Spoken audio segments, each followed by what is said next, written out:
Shalom jemaat Tuhan, saya Pastor Yer, selamat datang di Kingdom Devotion.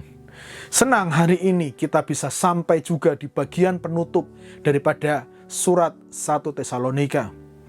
Bagian penutup di mana Rasul Paulus mengirimkan surat dengan sebuah doa. Dia menutupnya diawali dengan sebuah doa. Sebuah doa kepada seluruh jemaat di Tesalonika. Dan saya juga yakin dan percaya bahwa doa itu bisa berlaku bagi kita semua pada hari ini. Nah, mari kita baca bersama-sama doa seperti apa yang perlu kita renungkan dan dapat kita pelajari daripada doanya. 1 Tesalonika pasal 5 ayat 23 dikatakan seperti ini. Semoga Allah damai sejahtera menguduskan kamu seluruhnya, dan semoga roh, jiwa, dan tubuhmu terpelihara sempurna dengan tak bercacat pada kedatangan Yesus Kristus, Tuhan kita. Jemaat Tuhan, Alkitab memberitahu kepada kita bahwa ketika kita masih berdosa, kita menjadi musuh Allah. Kita bisa lihat itu di kitab Roma. Lalu, di tengah keberdosaan manusia, kita selalu mau angkuh dan sombong menentang Allah. Kita tidak mau melakukan setiap perintahnya. Kita tidak mau menghidupi apa yang menyenangkan hatinya. Karena cenderungan daripada kedagingan kita adalah berbuat dosa. Dan Allah tidak suka dengan itu. Allah mau memperbaiki. Allah mau memulihkan keadaan manusia. Hubungan yang rusak itu perlu diperbaiki. Maka Allah damai sejahtera mau memperdamaikan kita melalui kematian anaknya yang tunggal. Sehingga kita bisa diperdamaikan dengan Dia. Dan doa itu, Rasul Paulus tidak hanya berdoa bahwa Allah yang damai sejahtera itu mendamaikan kita, tetapi dia juga berdoa supaya Allah damai sejahtera itu bisa mengkuduskan tubuh, jiwa, dan roh kita. Rasul Paulus mau supaya dia terus mengkuduskan kehidupan kita, sehingga kita menjadi sempurna dan tak bercacat di saat kedatangan Tuhan yang kedua kali. Kalau kita memperhatikan dan mempelajari kata kudus itu. Kudus artinya adalah dipisahkan daripada sesuatu.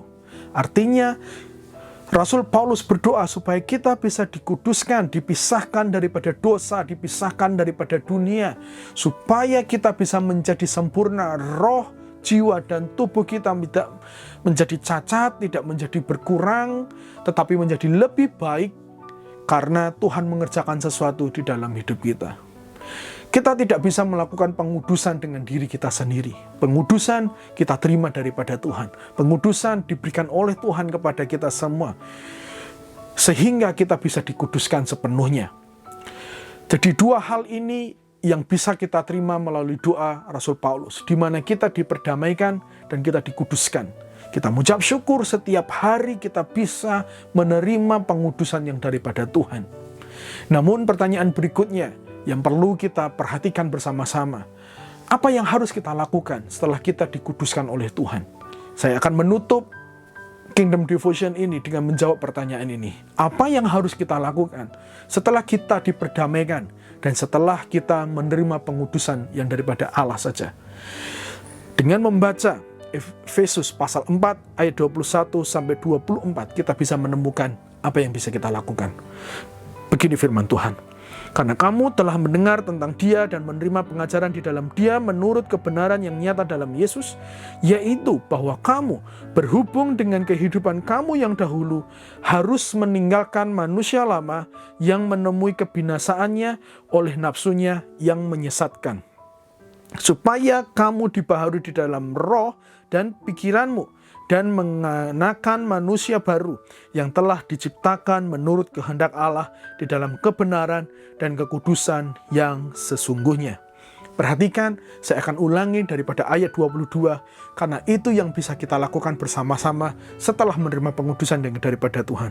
Yaitu bahwa kamu berhubung dengan kehidupan kamu yang dahulu harus menanggalkan manusia lama yang menemui kebinasaan oleh nafsunya yang menyesatkan. Yang dapat kita lakukan setelah kita menerima pengudusan daripada Tuhan, kita harus mematikan kedagingan kita dan hawa nafsu kita setiap hari. Apa maksudnya?